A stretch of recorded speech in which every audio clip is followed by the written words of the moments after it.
Makanya ikhwani rahimakumullah, kalau kita mau sukses, syaratnya adalah manajemen waktu, disiplin.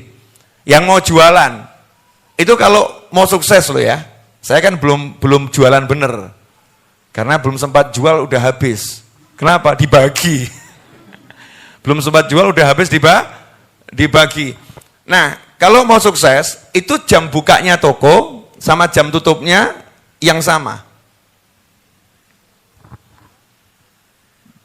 Cek toko-toko yang sukses. Kamu datang jam 7, mau beli. Dia akan ngomong, nanti ya jam 10 bukanya. Betul? Jam 7 mau ngasih duit loh, diterima enggak? Enggak, nanti ya jam 10. Kadang kita gemes, aku harap tuku.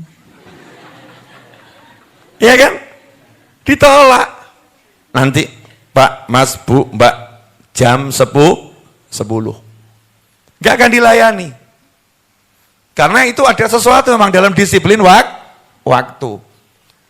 Jam 4 sore tutup, kita jam 4 lewat 1 menit, mau beli, maaf, datang kembali besok.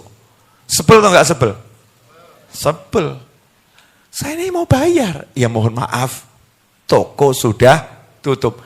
Dan justru toko yang model begini nih, yang larisnya luar biasa. Betul atau betul? Kenapa? Karena itu kelihatan kalau yang punya toko disiplin. Mau manage waktunya, mengatur waktunya. Nah kita ini yang beriman, beramal soleh, udah diingatkan, seharusnya kita ini bisa mengatur waktu lebih bagus dari siapapun. Tapi kenapa kita nggak bisa mengatur waktu kita? Makanya Imam Ghazali ketika bahas manajemen waktu ini indahnya luar biasa. Kamu harus turutib ya, mengatur waktumu dari mulai bangun tidur sampai tidur lagi. Jangan kamu seperti kambing yang bangun tidur bergerak semaunya. Nanti kalau ngantuk tidur semaunya.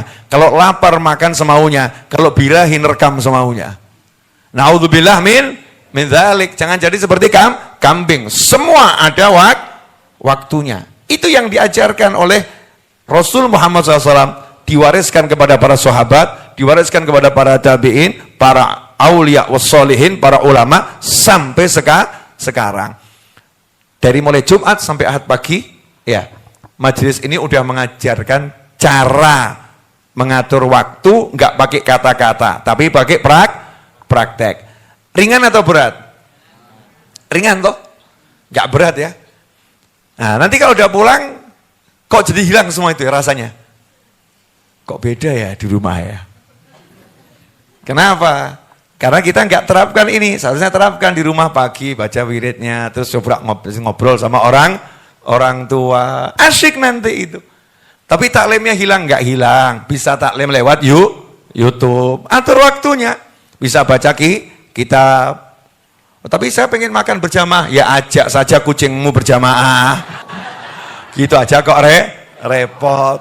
Nanti kalau saya bilang ajak suami nggak punya suami, ajak istri belum punya istri, ajak orang tua nanti bilang udah wafat, aku hidup sendiri, ya udah beli kucing sana, ya ajak kucingnya makan berjamaah, kucing ya, ajak ngobrol kucingnya, kan menyenangkan juga ya, cukup menyenangkan. Yang penting kita buat itu bisa jadwal hidup kita teratur gitu loh ya, jadwal hidup kita teratur, ya itulah manajemen waktu. Makanya orang-orang yang udah biasa mengatur waktunya dengan benar dalam bisnis, ya dalam kerja, itu selalu meeting itu pertemuan terikat dengan waktu.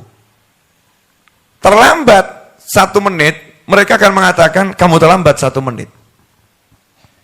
Kamu terlambat satu menit. Coba lihat naik kereta api di Jepang misalnya. Pernah ke Jepang? Oh, saya sengaja mau pamer dikit gitu loh. Naik kereta api di Hong Kong, pernah ke Hong Kong? Naik kereta api di Madinah ke Mekah, pernah? Insya Allah pernah, insya Allah. Amin. Insya Allah dipernahkan oleh Allah Subhanahu wa Ta'ala. Itu waktunya kelihatan. Sekian menit lagi kereta api akan sampai dan jalan. Daftar waktunya udah ada. Dan gak ada judulnya keretanya terlambat sekian detik, gak ada. Shhh, Jadi kalau kitanya terlambat, kitanya ditinggal kereta. Keretanya nggak akan terlambat.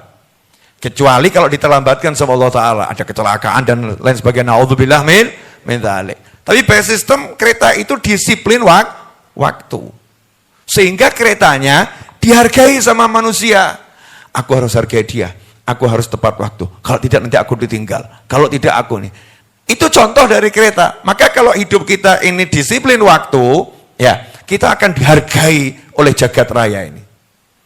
Jagat raya akan menghargai kita. Karena itu ketika Al-Habib Umar bin Muhammad bin Salim bin Hafid, matta'anallahu bituli hayatih, duduk bersama Habib Anis, rahimahullah, di Zawiyah Masjid Riyadh, di tempat Habib Anis biasa ngajar. Sampai sekarang tempat itu ada ya. Nah, insya Allah kalau antum punya kesempatan hadir ikut kajian di sana, qiraah siang, roha, nikmati tempat itu ada keberkahan. Nah di situ Habib Anis kemudian menjelaskan, kita biasanya kalau hari Rabu baca Ihya Ulumuddin, kalau hari Kamis baca Ihya Ulumuddin, kalau Selasa fikih, kalau Senin Sirah Nabawiyah, kalau Jumat karena Jumatan libur, kalau hari Sabtu tafsir, kalau hari Ahad libur karena pada pergi keluar kota refreshing. Apa kalimatnya Habib Umar bin Hafid? Jawabannya, Masya Allah, hadhihi barakatul waqt. Ini loh berkahnya waktu ya ini, Masya Allah. Inilah berkahnya waktu. Inilah berkahnya waktu. Karena disiplin gitu. Zuhur 1 jam kurang lebih, Senin baca Sirah Nabawiyah, Selasa fikih, ya Rabu Kamis Ihya Ulumuddin, kemudian Jumat libur, ya Sabtu baca tafsir, Ahad libur. Karena disiplin di situ ada keberkahan. Saya melihat bagaimana disiplinnya Al-Habib Anis bin Ali al-Habsyi, kakeknya Habib Muhammad, Habib Anis. Itu setiap Jumat beliau itu punya kegiatan pergi ke villa yang ada di Tawangmangu. Setiap Jumat. Sama hari Ahad. Padahal Jumatannya di Solo. Jumatan di Solo. Selesai Jumatan, pulang ke rumah, makan siang. Ya, sekitar jam 2 bawa mobil ke Tawangmangu. Duduk di sana, baca kitab sedikit, minum teh. Nanti ba'dal maghrib pulang ke Solo. Dan itu dilakukan terus menerus. Ya dilakukan terus menerus. Disiplin. Setiap pagi, ya jam 10, jam 9, jam 10 pergi ke toko. Pergi ke toko. Untuk apa? Menunggu kalau ada pembeli. Kemudian sore ba'dal asar, ya menjelang maghrib, ke toko, nunggu kalau ada pembeli. Itu dilakukan, disiplin. Dan ternyata betul, hanya orang-orang yang memang disiplin mengatur waktu, itu yang mendapatkan kesuksesan dunia dan kesuksesan akhirat. Mulai hari ini siap kita, ini saya ngomong ke diri saya sendiri ya, siap kita mengatur ulang waktu kita, siap kita menata ulang hidup kita, siap kita meraih kebahagiaan dunia dan akhirat. Yakin ya, jalankan itu. Sumpek tuh nggak akan sempat tinggal bersamamu. Mampir mungkin. Ya, karena begitu mampir, kamu usir dia dengan sholat zuhur. Begitu mampir, kamu usir dia dengan makan berjamaah. Begitu mampir, kamu usir dia dengan tidur. Begitu mampir, kamu usir dia dengan sholat asar. Begitu mampir, kamu usir dia dengan zikir ba'dal asar menjelang maghrib. Mampir lagi, kamu usir dengan sholat maghrib. Maghrib sampai isya. Sempat tinggal enggak dia? Enggak sempat. Ini enggak, gara-gara sumpek, zuhurnya hilang. Asarnya hilang. Makannya hilang. Sampai hidupnya. Na'udzubillah min dzalik. Karena enggak disiplin. Orang yang udah, mohon maaf, ini contoh terakhir, setelah ini Habib Muhammad, karena saya ada tugas yang harus saya jalankan. Habib Muhammad nanti akan menjelaskan banyak hal insya Allah. Beliau datang jauh-jauh dari Tawangmangu ini. Ya, istri, anak, dan keluarganya ditinggalkan. Ya, ditinggalkan, lagi refreshing, mertuanya ditinggalkan, Masya Allah. Demi santri-santri weekend yang gak jelas ini. Ya, kalau istrinya kan jelas gitu ya, mertuanya kan jelas, anaknya jelas. Kalau kita kan gak jelas ini. Status kan nggak jelas ya Bib ya. Sama-sama cari ilmu. Orang yang diet, Kalau disiplin berhasil nggak? Yang buat orang diet nggak berhasil gara-gara apa? Nggak disiplin. Betul ya? Oke. Godaan itu selalu ada. Orang yang punya kegiatan olahraga pagi, ini sederhana aja. Jogging pagi setengah jam. Itu susah stres itu. Istiqomah loh ya, susah stres dia. Kenapa? Karena begitu mau stres, jam istiqomahnya jogging itu akan mereset otaknya. Bukan saatnya stres, saatnya jogging. Bukan saatnya stres, saatnya jogging. Lah kalau jogging istiqomah aja bisa membuat yang tadinya stres jadi nggak stres, reset otaknya. Lantas bagaimana kalau itu kegiatan yang namanya sholat, zikir, ya cari nafkah. Seharusnya kita cari nafkah itu nggak stres. Kalau itu dijadikan kegiatan yang istiqomah dan disiplin. Contohnya disiplin cari nafkah seorang Habib di Hadramut sana, dia lagi pesen barang berkontainer-kontainer onta, ya. Ternyata barangnya terlambat datang. Dikira oleh orang-orang terjadi perampokan, dianggap hilang.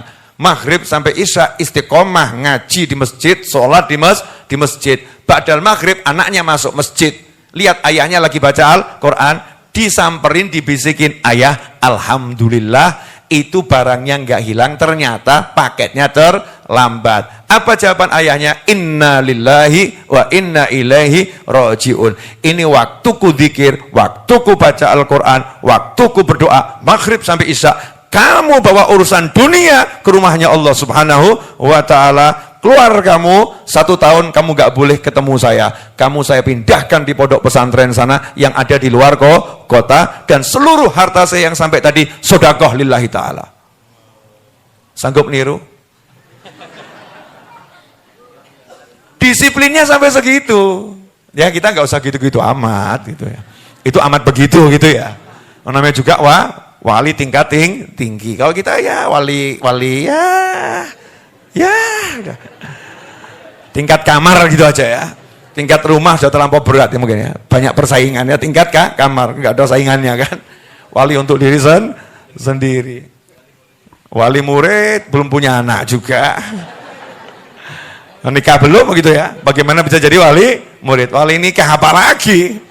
Ya apa lagi? Jadi gitu, disiplin.